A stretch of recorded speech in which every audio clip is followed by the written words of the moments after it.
Halo, selamat pagi anak-anak. Ketemu lagi ya dengan Bu Yanti, kita akan belajar bahasa Indonesia. Nah, materi kita hari ini banyak sekali, jadi kamu harus memperhatikan. Oke, mari kita mulai. Yang pertama adalah memperkirakan informasi dari judul teks non-fiksi. Ini sudah ya. Kemarin beberapa hari yang lalu ini sudah kita bahas. Ada di video sebelumnya, namun Bu Yanti akan flashback sedikit ya. Semoga kamu ingat. Jadi judul teks non-fiksi itu menggambarkan isi teks yang berisi kenyataan atau fakta yang berkaitan dengan teks. Namanya juga non-fiksi ya kan berdasarkan fakta dan kenyataan yang ada. Nah, dengan melihat judulnya saja kita dapat mencari kata kunci, kemudian kita dapat memperkirakan isi teksnya. Oh, nanti isi teksnya tentang ini nih karena judulnya ini. Nah, kita lihat contohnya ya. Seperti ini.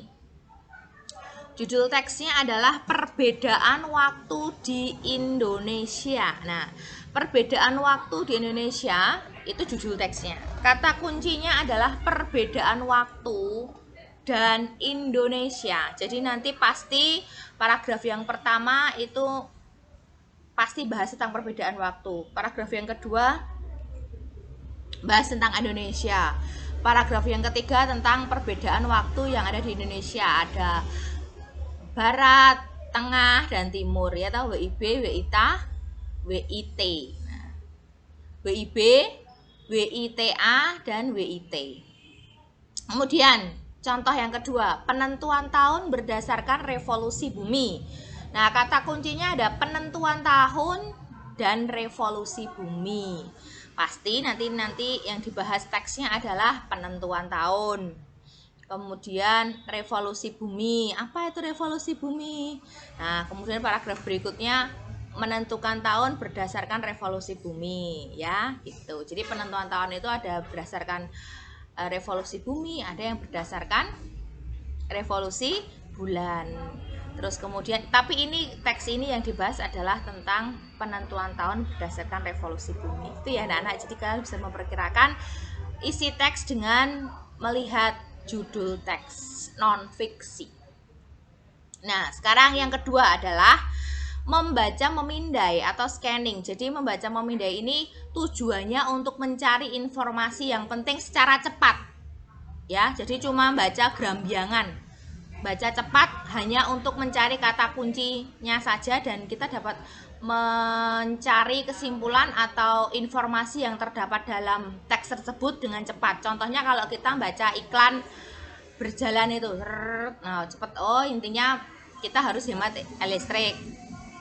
Terus kita lihat iklan, oh intinya kalau batuk minum ini gitu ya. Kalau kamu lihat iklan di TV itu loh kan, nangkepnya apa gitu loh. Membaca cepat dan kita disuruh mencari kesimpulannya. Nah, teknik membaca sekilas dan cepat tetapi teliti ini dengan tujuan menemukan informasi tertentu yang ingin disampaikan tanpa membaca bagian lain. Cuma bagian-bagian yang penting tok. Nah, langkah-langkahnya adalah menentukan kata kunci yang berkaitan dengan informasi yang ingin ketahui, mulai membaca teks dari atas dengan cepat ya gitu. Oh, intinya ini. Nah, dan tandailah dan bacalah kalimat yang mengandung kata kunci tersebut. Bu Yanti punya contoh seperti ini. Ada teks yang berjudul bulan. Bulan, oh berarti isinya tentang bulan nih ya kan? Kan judulnya bulan. Nah, bulan berputar mengelilingi bumi dengan, nah ini dibaca memindai. Ya, kata kuncinya apa? Bulan. Berarti yang ada bulan, temennya bulan bumi, temennya bumi matahari bulan, lah itu kalah kata kuncinya. Yaitu Bu Yanti beri tanda bold kuning ya. Jadi nggak usah dibaca semuanya, cuma dibaca dalam hati tapi cepet. Nah, lihat nih cara yang Bu Yanti membaca ya. Oh, bulan ditandai. Oke.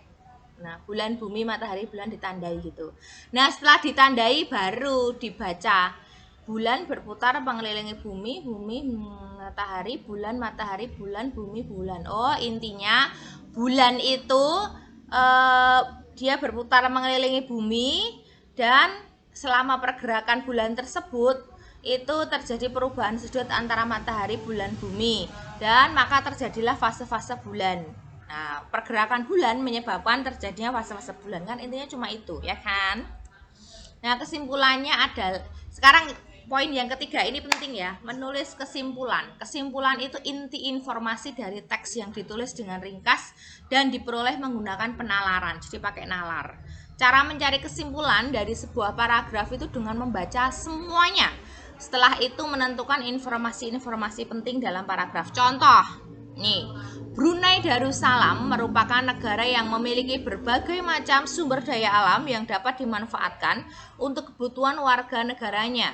Beberapa sumber daya alam yang dimiliki negara ini antara lain kelapa, karet, kelapa sawit, minyak bumi, dan gas alam. Nah, yang Bu Yanti beri bold kuning itu penting ya. Jadi kesimpulannya, Brunei Darussalam memiliki sumber daya alam kelapa, karet, kelapa sawit, minyak bumi, dan gas alam. Nah, itu merupakan kesimpulan dari teks tersebut. Jadi digabungkan. Biasanya kan suatu teks itu poin pentingnya ada di kalimat utama, ya kan? Nah, kalimat utama, awal, dan akhir kamu gabungkan. Biasanya kesimpulan itu gabungan antara kalimat awal dan kalimat akhir di paragraf.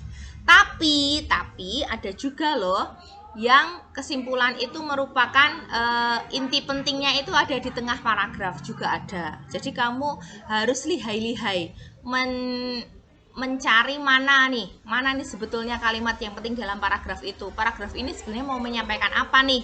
Kamu harus lihai ya. Kalau yang kebetulan contohnya Bu Yanti itu penggabungan dari kalimat awal dan kalimat akhir. Ya. Mungkin suatu saat kamu nanti menemui paragraf yang kalimat atau informasi pentingnya ada di tengah. Nah, jadi kamu harus lihai-lihai ya dalam mencari kesimpulan dan dinalar, terus digabung. Dan ingat, kesimpulan itu hanya satu kalimat ya, satu kalimat. Oke, jangan lebih dari satu kalimat, pokoknya satu kalimat, kesimpulan satu kalimat. Terus menyajikan informasi dalam bentuk infografis. Jadi infografis itu bentuk penyajian data dengan tambahan ilustrasi yang menarik. Ini langsung aja contohnya ya. Nih contohnya seperti ini. Cara memakai masker yang benar. Nah, daripada melihat teks kan kamu lebih suka melihat ada gambarnya, ada penjelasannya. Itulah yang namanya teks infografis ya.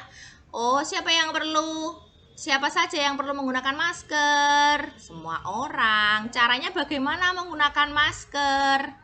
Nah, itu adalah contoh infografis. Jadi menyajikan teks dengan gambar dan penjelasan-penjelasan singkat supaya pembaca itu mudah memahami pesan yang ingin disampaikan oleh penulis.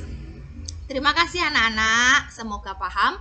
Kalau kurang paham diulangi lagi penjelasan dari Bu Yanti dari awal. Oke, sampai jumpa di video berikutnya.